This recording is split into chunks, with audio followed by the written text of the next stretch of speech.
Elvis saw a boy with hearing aid crying. What happened next left 12,000 in tears. Elvis Presley had performed thousands of concerts by 1975, but nothing could have prepared him for the night when a small boy with a broken hearing aid brought an entire arena of 12,000 people to tears.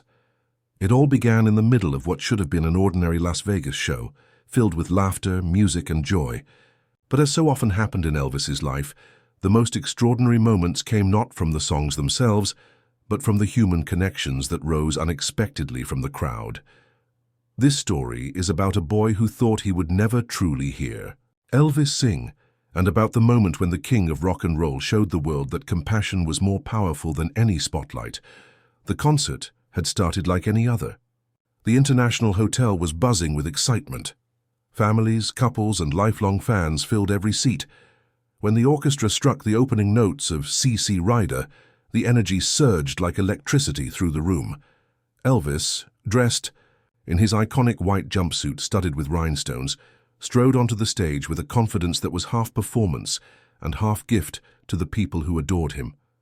Cameras flashed, fans screamed, and the music carried everyone into a world where, for a couple of hours, nothing existed but joy. But in the fourth row, almost hidden among the thousands, sat a small boy named David Miller. He was only 8 years old, with a face both excited and worried. On his birthday the month before, his parents had surprised him with something he had begged for all year: tickets to see Elvis Presley in concert. David had grown up on Elvis's records. Even though he struggled with severe hearing loss, he loved to press his ear against the stereo speakers, feeling the vibration of the bass and memorizing the lyrics by reading along with his sister. He wore a small hearing aid clipped over his right ear, a fragile piece of equipment that allowed him to catch fragments of the music he loved. This concert was supposed to be his dream come true, but life, as it often does, had other plans. Just as Elvis transitioned from burning love into a ballad, David's hearing aid gave a faint pop and then died completely. In an instant, the faint world of sound that he depended on collapsed into silence. The cheers of the crowd, the guitar strums, Elvis's voice, gone.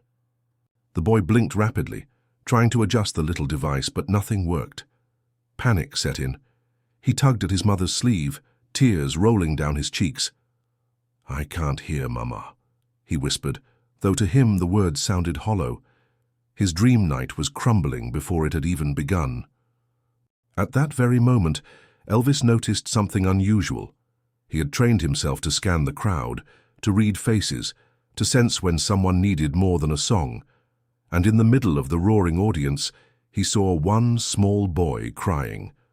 Not from joy, not from excitement, but from something deeper, something painful. Elvis tilted his head slightly, studying the scene. The boy wasn't screaming or reaching for him like the others. He was hunched down, gripping a small device in his hand. Elvis's instincts told him this was not ordinary. The band continued to play, but Elvis paused mid-verse. The audience, confused, began to quiet. Elvis walked to the edge of the stage, peering toward the boy. "What's the matter, little man?" Elvis asked, his voice warm, carrying through the microphone. The spotlight followed his gaze, illuminating the boy and his family. Suddenly, 12,000 pairs of eyes turned toward David, who froze in shock. His mother, overwhelmed, stood and shouted, "His hearing aid, it stopped working, he can't hear you." For a split second, silence ruled the arena, and then something extraordinary happened. Elvis set down his microphone. The band slowly faded out. The king of rock and roll stepped down from the stage and began walking directly toward the boy. The crowd gasped, some rising to their feet, others whispering in disbelief. Elvis Presley was leaving the spotlight for one crying child. He reached the fourth row, his white jumpsuit shimmering under the lights, and knelt down in front of David. The boy's tears glistened as he clutched the useless hearing aid. Elvis placed a gentle hand on his shoulder. "You can't hear me, huh?" he said softly, though he knew the boy might not catch the words. Then Elvis did something that left everyone stunned. He leaned closer and began to sing, not into a microphone, not for the arena, but directly for the child. He sang slowly, exaggerating every word so that David could read his lips. Love me tender, love me sweet, never let me go. David's eyes widened. He recognized the song, not through his ears, but through his eyes and his heart. He mouthed the words back, following Elvis's lips. The audience, realizing what was happening, went silent. Thousands of people held their breath as the superstar gave up the grand stage to connect with one boy who could not hear him. Elvis continued, his hand still resting gently on David's. Each lyric was drawn out, clear, deliberate. The boy's mother sobbed openly. Strangers in the rows nearby covered their mouths, tears streaming. And then something miraculous occurred. As Elvis sang directly to David, the boy's sister pulled out a small notebook and wrote the lyrics down quickly, sliding the paper to her brother. David read, followed along, and smiled through his tears. For the first time since his hearing aid broke, he felt the music again. The entire arena was transformed. No longer was it about rhinestones or stage lights. It was about a boy, a song, and a man who refused to let someone's dream collapse. When Elvis finished the final line, "For my darling, I love you and I always will," he hugged David tightly. The boy buried his face into Elvis's shoulder, overwhelmed by the moment. The crowd erupted, not in wild screams, but in a deep, thunderous standing ovation. People cried, clapped, and shouted words of love. Elvis wasn't finished. He took the boy's hearing aid in his hand, inspected it, and then addressed the audience. "Ladies and gentlemen, this young man came here tonight to hear music, and we're not going to let him leave without it. Anybody here know how to fix one of these things?" A murmur rippled through the crowd. To everyone's surprise, a man in the 10th row stood and shouted, "I'm an audiologist. I can help." Security escorted him forward. Right there, in front of thousands, the man took out a small toolkit he carried and began adjusting the device. Meanwhile, Elvis kept the crowd engaged. He turned to David. "Tell you what, partner," he said, "while we wait, I want you right up there with me." He lifted the boy into his arms and carried him back to the stage. The audience went wild as Elvis placed David gently on a stool next to his guitar stand.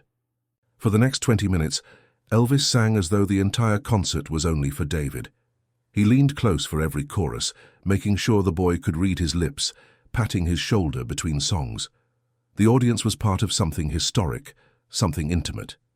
At last, the audiologist signaled. The hearing aid was working again. Elvis carefully clipped it back onto David's ear. "Can you hear me now, son?"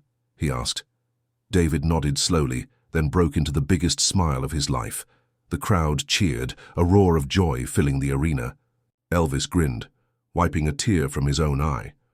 "Well then," he said, "I guess we better give him something worth hearing."